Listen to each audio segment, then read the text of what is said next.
Welcome to the Lean Out Your Business podcast, a show dedicated to helping entrepreneurs accelerate business growth and simplify success. I'm your host, Krista Grasso, and I've been working with businesses for more than 2 decades to help them lean out and optimize what's working while eliminating anything that's not adding value. So if you are ready to get more time back in your day, more profit in your business, and to do business differently, growing and scaling on your terms, let's dive into today's episode. Hello, and welcome to another episode of the Lean Out Your Business podcast.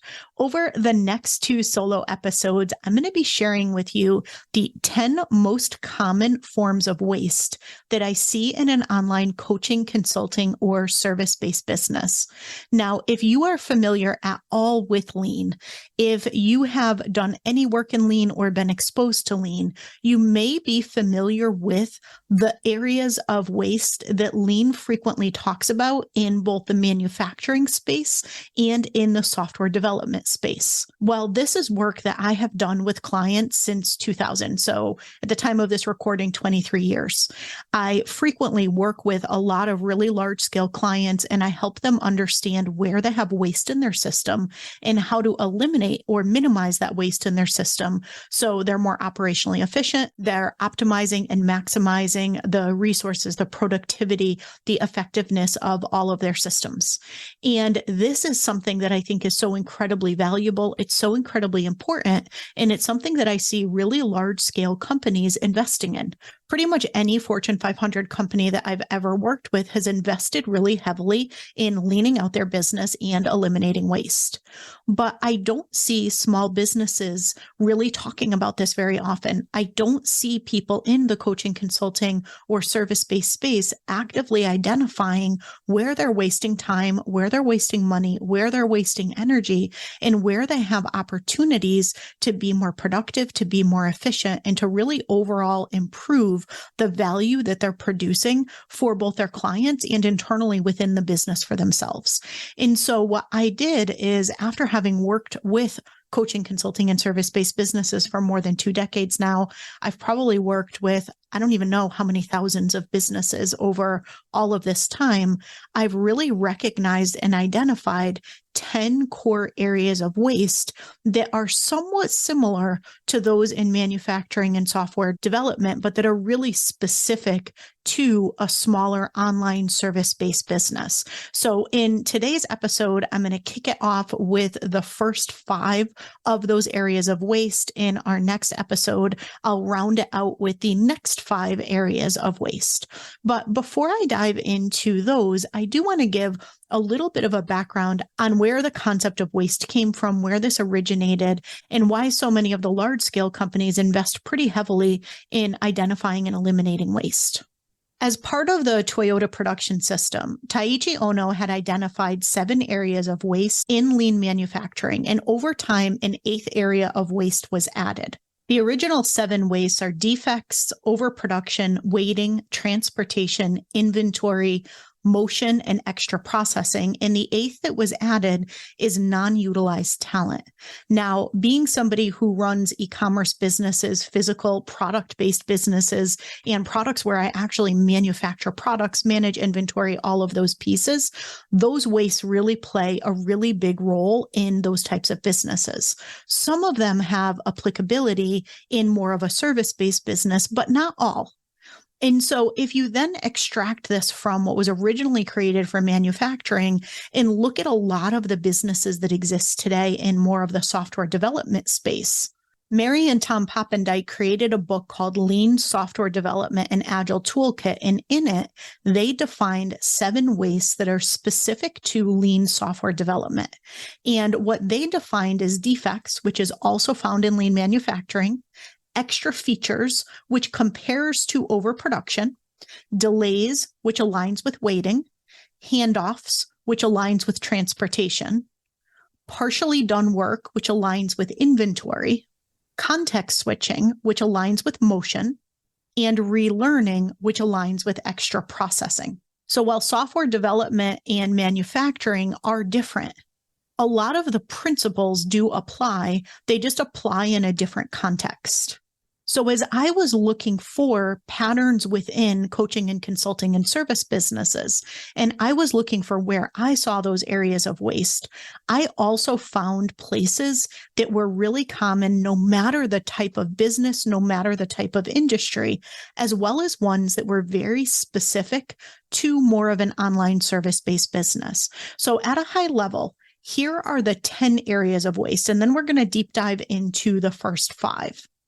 So the first area of waste that I see is poor quality. And this really aligns with the defects from lean manufacturing and lean software development. The second area of waste is unnecessary complexity. This is, I think, one of the biggest challenges for a small business when they want to scale and when they want to scale in a sustainable way. If there is only one thing that you focus on eliminating or minimizing in your business, unnecessary complexity is absolutely where it's at. It's where I tend to start with all of the work that I do with my clients. So that is a really big one. And that ends up aligning back to overproduction and lean manufacturing and extra features in lean software development. Now, the next one is delays. And delays is consistent pretty much across the board. It was called waiting in lean manufacturing and delays in lean software development. Next is unneeded work. So how much time do you and your team spend on things that are not needed at all? It is a surprisingly large percentage, especially in companies that do not have really solid strategic planning practices or solid systems in place. And unneeded work really relates back to handoffs in lean software development and transportation and lean manufacturing. A close cousin to unneeded work is incomplete work. So what can be so frustrating is all of the time, all of the energy, all of the resource that you invest in something that gets started but either never finished or finished but never actually implemented. So you never actually get the value from it. So incomplete work is another thing that I see really commonly. And I actually see that even more in smaller online service-based businesses because things move so quickly and things change so quickly, coupled with the visionary of the business frequently having new ideas and pursuing new things. So incomplete work is typically a really big area to also be focused on. And this relates back to partially done work in lean software development and inventory and lean manufacturing. Now, the next one is fragmentation.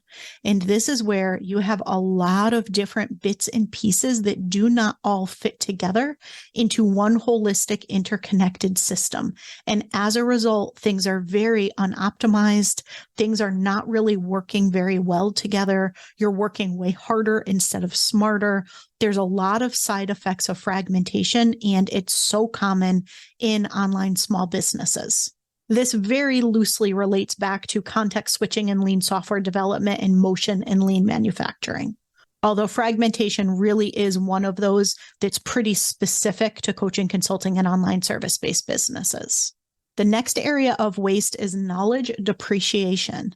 And this is where you either invest a ton of your time, a ton of your team's time in classes, in training, in consumption of content that goes unused or becomes outdated by the time you ever use it, as well as the content that you produce in your own business, in your own programs, in your own courses, in the work that you do with your clients, and making sure that that's kept up to date so it does not depreciate, it does not lose its value, it does not lose its effectiveness. And there's some additional ways that this shows up that we'll dive into in the next episode.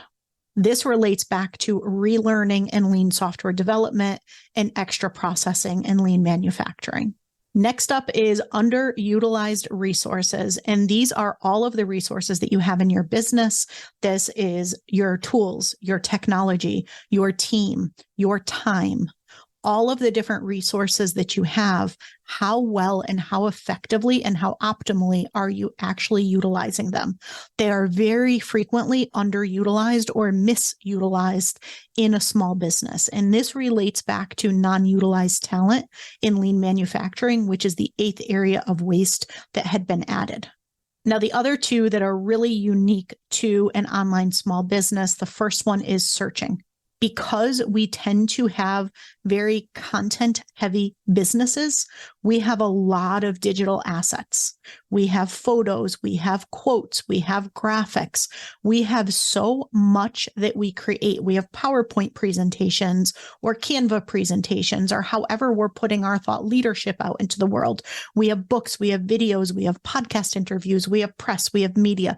There's all of these different pieces of content that we produce and thought leadership that we produce, as well as everything that we need to actually run our business, that we can spend so much time actually searching for things. If we do not have really good organization, if we do not have a way to really easily capture the content that we're creating and have a way to repurpose and share that content. And while this is true of really any business, I find it is really amplified given the unique nature of an online business or a business with a digital presence.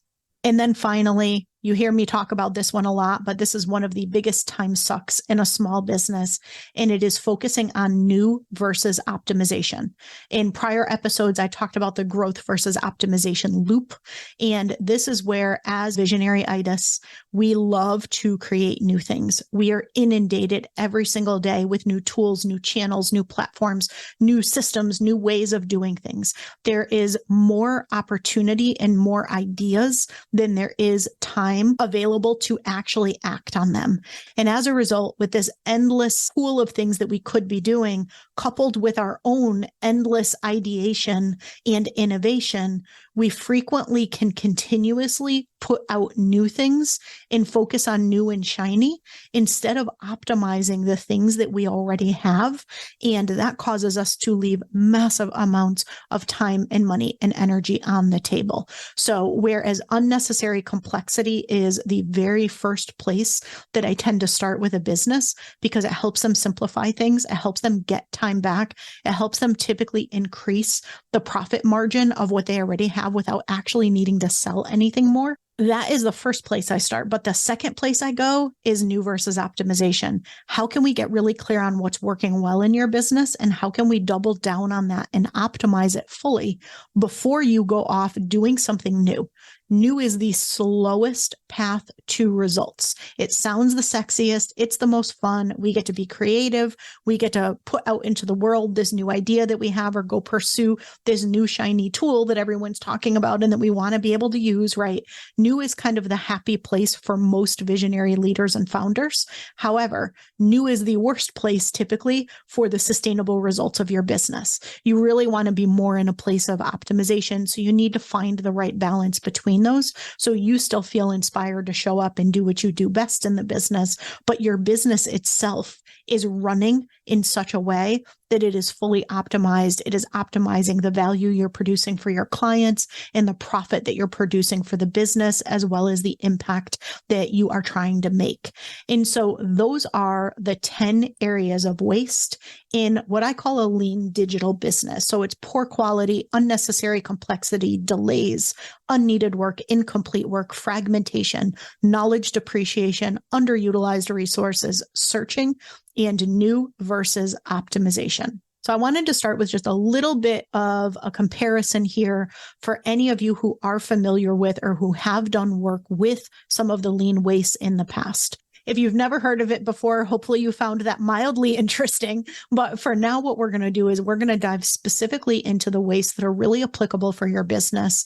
I'm going to walk you through some of the characteristics so you can recognize if this is something that's showing up for you in your business. And really, anytime there's waste in your business, anytime there's waste at all, that's what we want to lean out.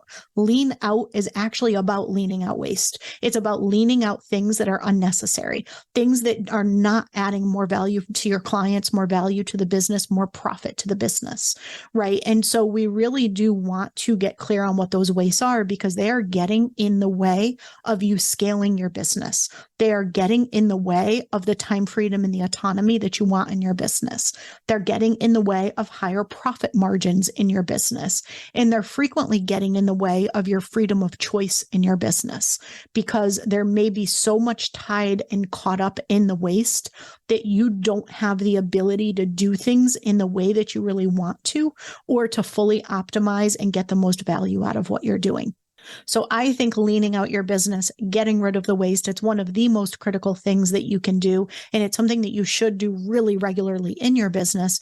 But certainly if you're about to go into a season of scaling, or if you are currently in a season of scaling, but you're finding it's more overwhelming, you're overworking, it feels more stressful and more draining and more drowning than it should, then that is a sign that you've got some waste that you want to lean out, because that is what is going to enable you to be able to scale in a simple, sustainable way.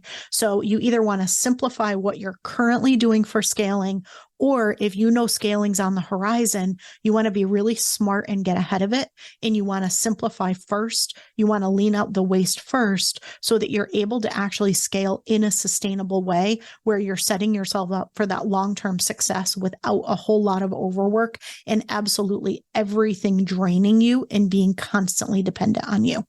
All right. So since unnecessary complexity is the very first place that I start with business owners when I'm working with them, either when I'm working with them privately, when I'm working with them inside our Simplify to Scale program, or even when they join me inside Operation Reclamation, which is my workshop series, where we actually go in and eliminate waste in the business. And we dive a lot deeper into each of these areas of waste, what to do about it. There's a lot of great activities and takeaways for people to be able to do to actually go out and both identify and eliminate the waste in their business.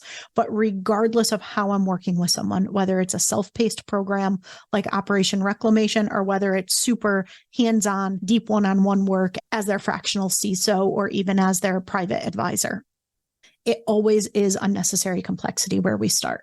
And what I define unnecessary complexity as is when things are way more complicated than they need to be, which causes you to work harder and causes you to work more than needed. And the reason I love to start here is because when you remove unnecessary complexity, it is absolutely one of the fastest ways to get back more time and energy in the business. And it also has a direct ability to increase your profit margin. So it's one of the ones that you get a pretty quick return on any time investment that you put into. So here's some examples of what unnecessary complexity might look like or show up like in your business. Now, even before I go through this list, you could probably right now, if you just pause and think, where do things feel heavy? Where do things not feel simple at all? Where do I fear that I or my team is working way harder than we need to, right? Those are good signs that you have unnecessary complexity. But here's some specifics of what that might look like in your business. So extra steps, right? There's more steps than are needed. This could be overly complex planning practices or really rigid planning practices. You know and hear me talk all the time about lean strategic planning, and the fact that while I think strategic planning is brilliant, it's necessary. It is absolutely the way that you are going to be able to move your business forward and get where you want to go in a much more simple, streamlined way. It also, if not done in a lean way, can be way over the top. You can over plan and spend so much time planning and trying to get things to a place of such high predictability that you end up actually not moving the business forward or not coming up with something that's very realistic and putting yourself in a constant cycle of disappointment. So over planning or really complex and rigid planning practices are a sign of extra steps. Similar to that is overly documented processes and systems. This is something else that I talk about a lot. Definitely encourage you to go back and listen to the episode on the 4 different layers of systems for my take on systems and exactly how detailed you want to go with your systems. But what I see so many people doing is they define these really, really detailed SOPs and processes for absolutely every single thing that they have in their business. And it actually gets in the way of results, and it's frequently unused and then takes a lot of time and effort to have to be maintained. I think systems are critical. Again, just like planning, I think you absolutely need systems. If you want things simple and streamlined, if you want things not completely dependent on you, if you want to work smarter, not harder, systems absolutely the way to get there. Processes absolutely the way to get there. But there is a certain level of detail that you want to get to. And there are certain things that make a lot of sense to systematize and put processes around, and certain things that it actually does not add value. It detracts if you have them. So go back and listen to that episode if you want to know more. But some of the overcomplication is people can absolutely over systematize and over processize their business. Now, along with that, if we're talking about overly complex processes where there's a lot of steps, and so an example of that is somebody goes to hire you. Can they do it pretty easily?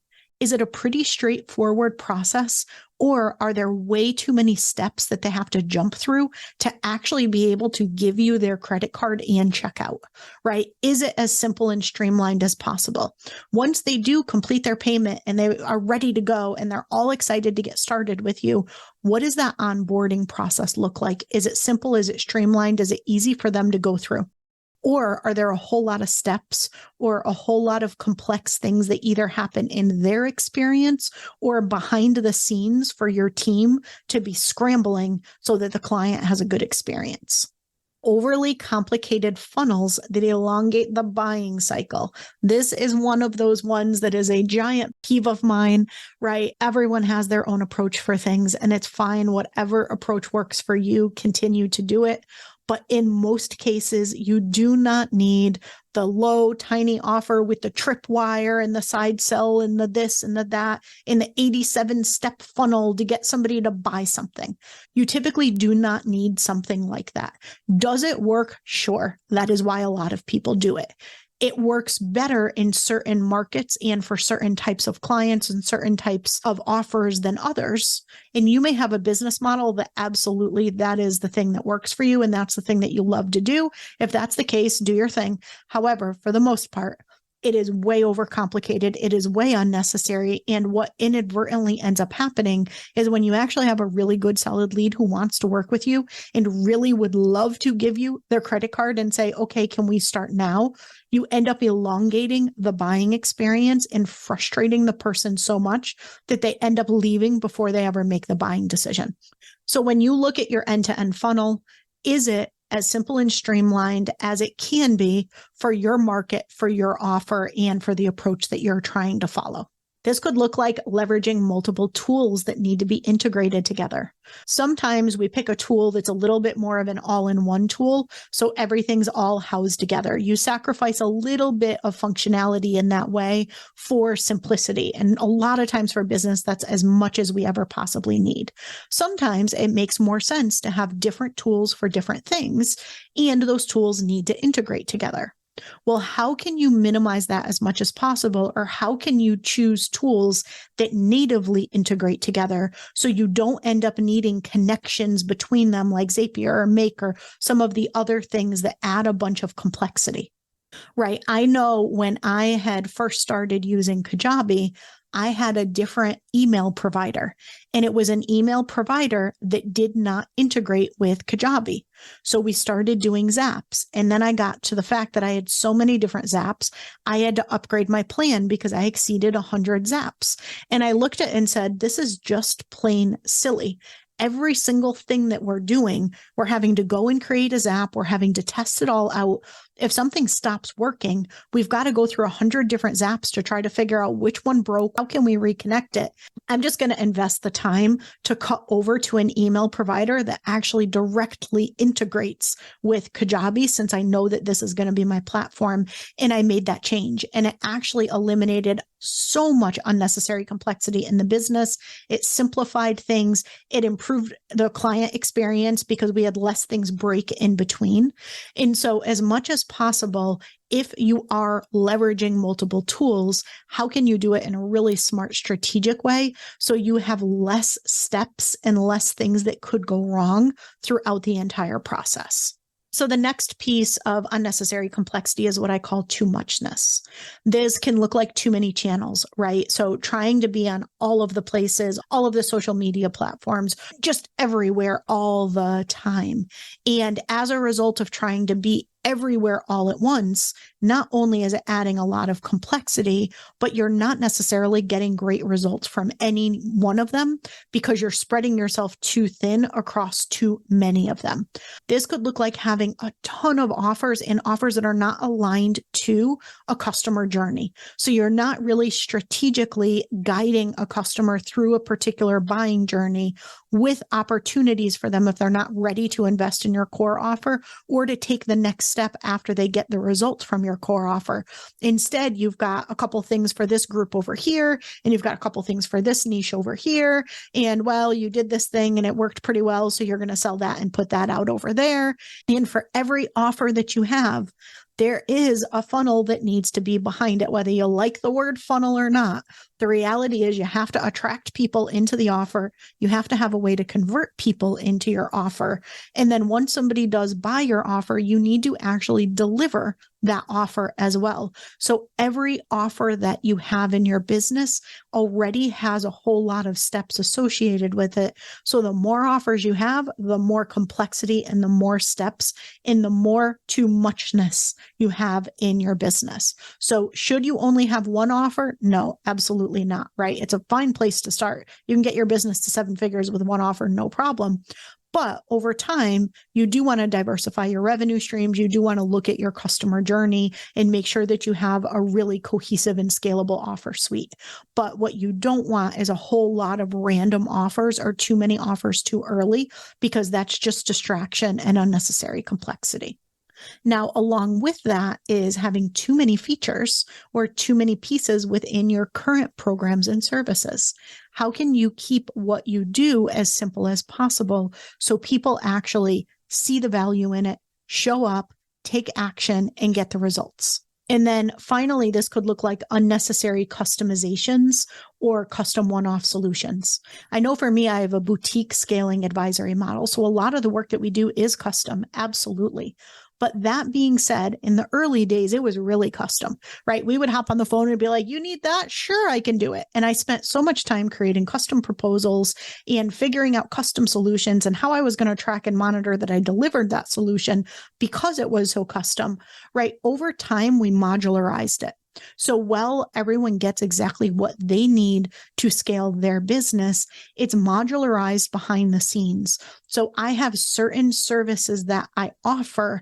And when I'm customizing something, it's more which ones does that person need and which ones don't they need. So for them, it's a very custom feeling solution. It's everything they need and nothing they don't.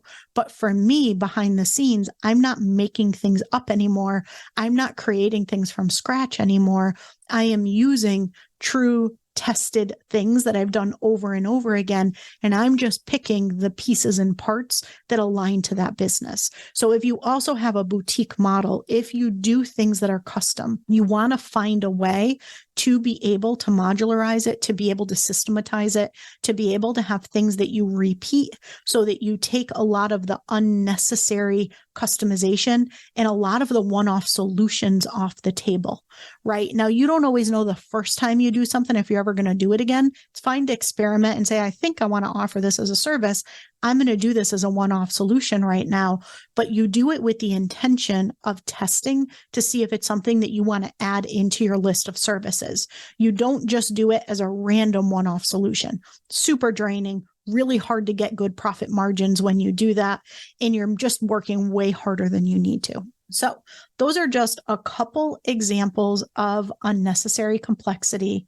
There's a lot of root causes for unnecessary complexity. I go into all of those inside Operation Reclamation, which if you are curious about that and want to go much deeper into these areas of waste, including exactly what causes it and what you can do to eliminate it and minimize it in your business, just head over to leanoutmethod.com/reclaim, and you could go ahead and get instant access to that program and just dive right into it and start eliminating all of the waste in your business.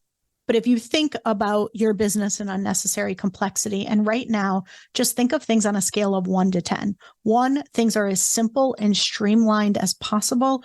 And 10, things are super complex, like kind of hard to keep up with levels of complexity. What would you rate yourself on a scale of 1 to 10? Now, another area of waste that often accompanies unnecessary complexity is unneeded work.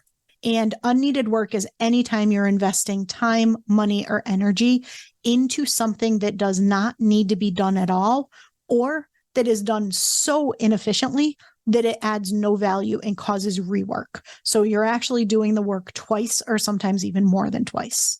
Now, when you can minimize unneeded work in your business, this really lets you free up resources so that you can focus on higher impact things, and it will enable you to be able to achieve your vision and goals a lot faster.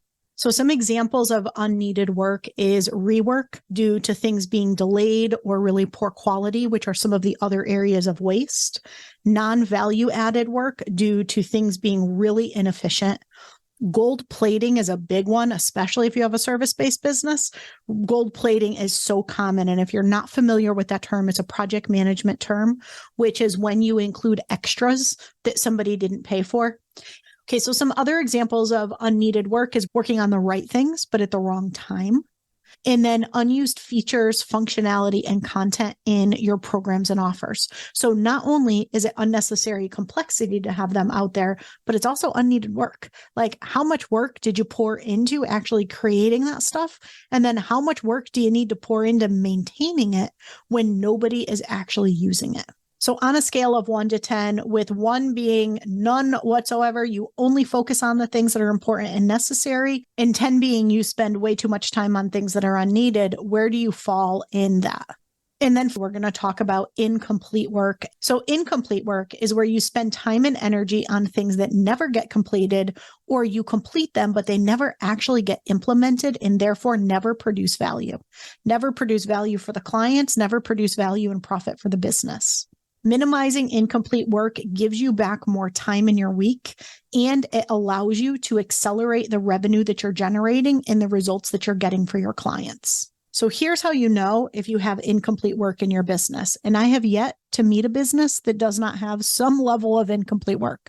So super curious where you would rate yourself on a scale of 1 to 10.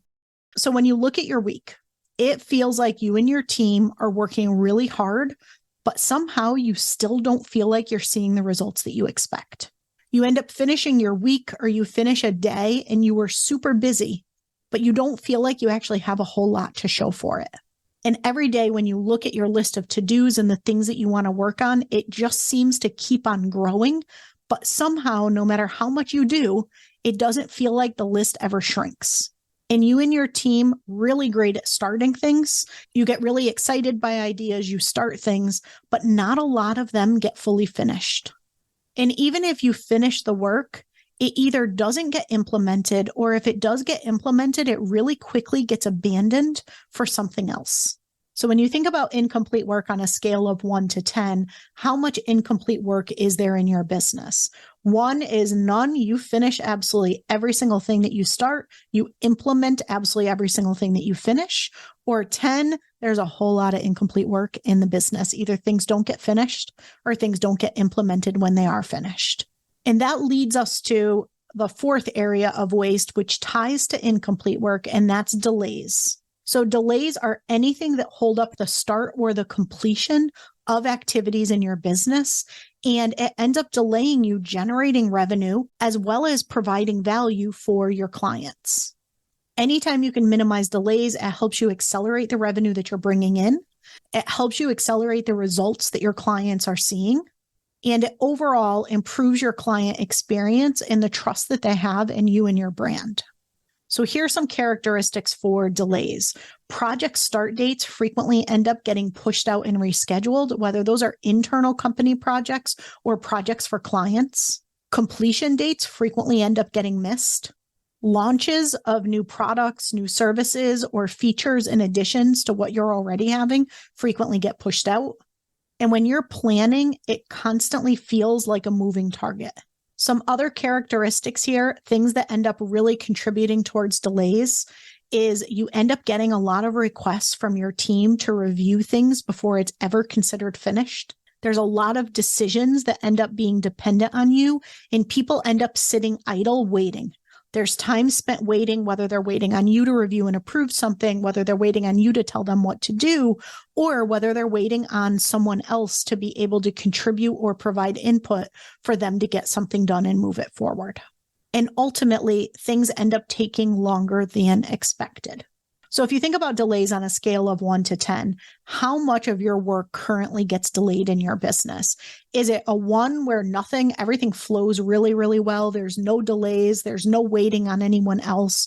Or is it 10? A lot of things get delayed and a lot of time is spent waiting.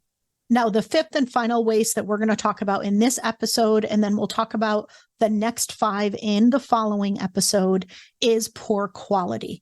And poor quality is when something either doesn't meet specifications or it doesn't meet expectations. And this can have a really big impact on everything from your lead generation to your conversion rates to your client experience and retention.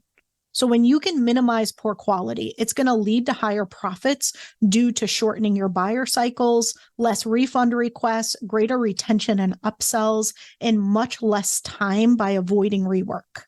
So here's some examples of poor quality. It can look like programs, products, or services that are hard for a client to follow or implement, that don't produce the promised result if it's a digital program or a digital service, or maybe that arrive damaged or incomplete if it's a physical product, right? This is something I have to be really careful of with my lean out planners. I know when I started working with my new printer, I had switched printers after the first release of my planner. The second printer ended up printing using a different material for the cover of the planner. And the packing materials that worked really well for the first printing of my planner ended up not working for the second printing of my planner because the covers were different. And as a result, what was happening is when the planners would arrive, the corners would end up crushed.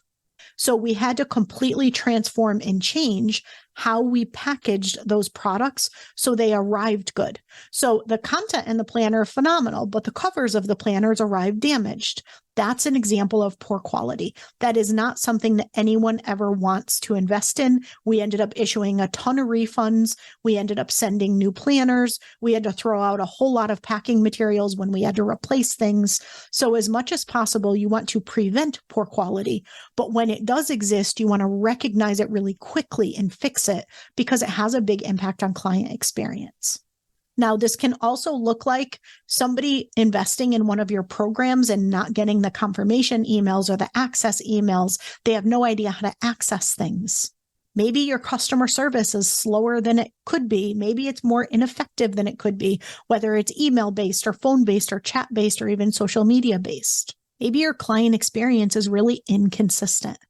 When things are inconsistent, it can lead to poor quality, or it can be really hard to pinpoint why certain things work and certain things don't, because it's hard to evaluate the quality when you don't have consistency in how things are done to be able to dive into what's working and what's not working. And it can also look like things not being done right or that don't align with your brand values and voice. So this sometimes is when you bring people on your team. I know at one point I had someone who I hired who's no longer on my team. He was a part of the team for a while. Great guy, meant really well, but he could not capture my voice. So when he would try to write captions for things for social media, when he would create graphics for social media, it did not look or feel like me at all. But in addition to that, where it ended up being a non-fit and he ended up not staying on the team, was that the way that he talked was completely different. You probably know I tend to be really supportive. Even if somebody's doing something wrong, I usually approach it from hey, I get it. I've done that before too, because I guarantee you I've done it before too. You name it, I've done it, right? I try to always be positive and supportive, even if I'm sharing more tough love or ways that you need to do something different. The way that he wrote things sounded kind of negative and condescending. more like you were an idiot if you were doing something a particular way or not doing something a certain way. And so I was super uncomfortable with a lot of the content that he was creating. And I would find I had to recreate it a lot, or I went in and deleted a lot of his posts. And I would look at it and say, oh, no, I would never say it that way. I don't want someone to read that and then feel bad about themselves. I'm trying to uplift people and show people what's possible. I'm not trying to tear anyone down and make them feel negative about a behavior that they've done or something that they did or didn't do. And so that is an example of poor quality. It's also an example of misalignment with your brand values, your brand voice. It can look like poor quality videos, poorly written content, tons of typos and links that don't work inside your emails or social media. It can look like links and forms and functionality that's not working on your website. And it can also look like having an outdated or unoptimized online presence. So let's say back in the day, you designed an absolutely gorgeous and amazing website that worked beautiful for desktop. But just like most businesses, over time, your client base has moved more mobile, but your website is still optimized for desktop instead of for mobile. And a lot of things don't work right, or a lot of things don't really function and flow right. That's an example of poor quality.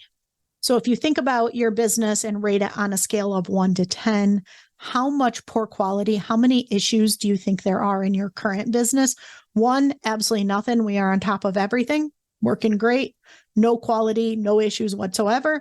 10, way too many that need to be corrected.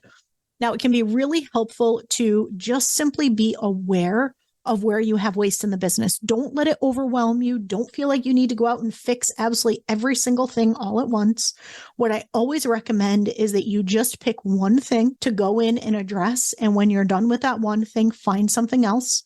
I always recommend that you try to find the thing that's going to give you the most leverage.